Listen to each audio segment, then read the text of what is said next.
This is Sean from the American Soccer Coach. This video is going to be about a player that I feel will be a generational talent for the United States national team.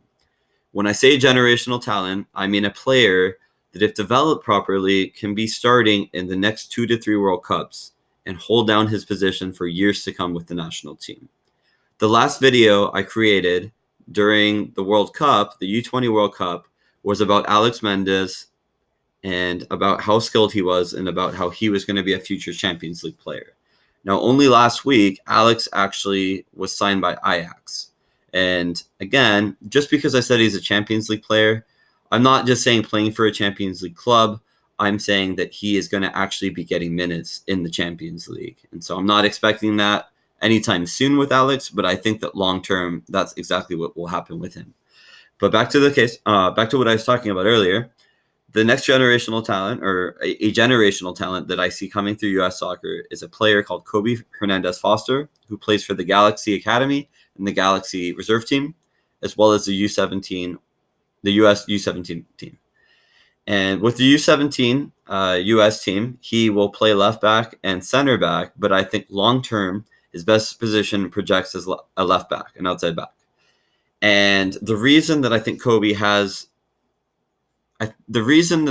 will be good enough to have a chance at being a lockdown starter for the national team is that he has just about every high attribute that you want in an outside back.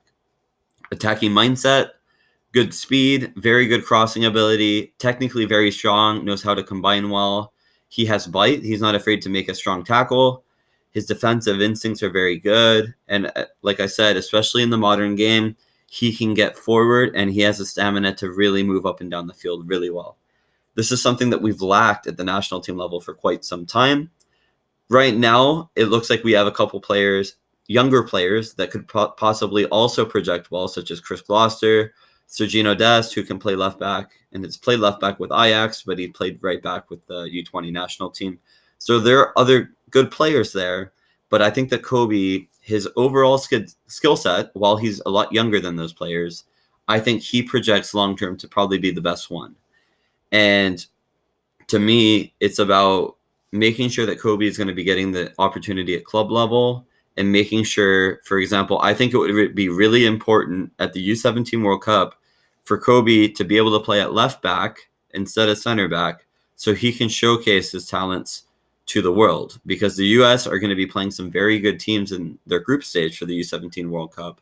And so they can kind of get an idea of how he will project.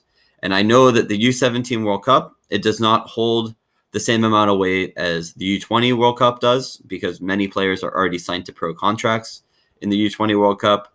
But it would still be, I think, very important for him to show in his best position, which is left back, just how good he is compared to the other left backs in the tournament. And then finally, I think the most important thing about this is when we think about world-class players, how many left backs are there in the world that you can say are the very best of the best? I can think of Marcelo. I can think of Jordi Alba. I could think of maybe Alex Sandro, maybe Andy Robertson, Felipe Luis. So you got maybe David Alaba. So maybe 5 or 6 guys there. But there's really not, like, if you think of how many elite center forwards or center midfielders or wingers there are, you could probably name maybe 10 guys.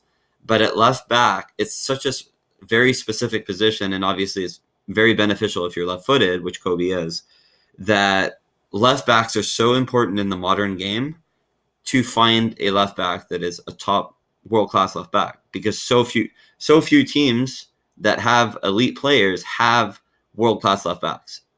So, for example, if Kobe or if any other player at left back shows very well, they're going to be very, very highly valued, because teams are looking to try to hold on to a left back for years to come.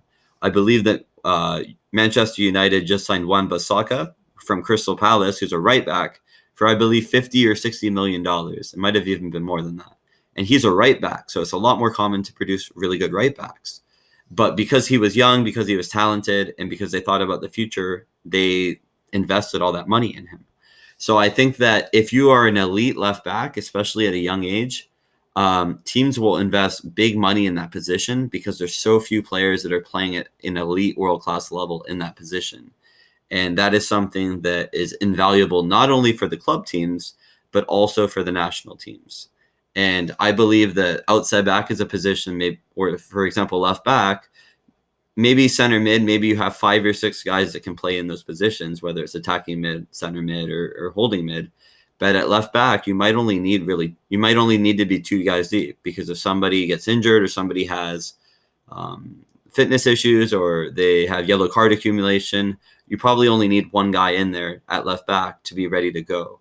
Obviously, it helps having 3 or 4, but I think that this is a position where if Kobe is able to show his talent, and if he's kind of like a step above everybody else, he can be a player that is not only like an important player for the national team, but a critical player for the national team.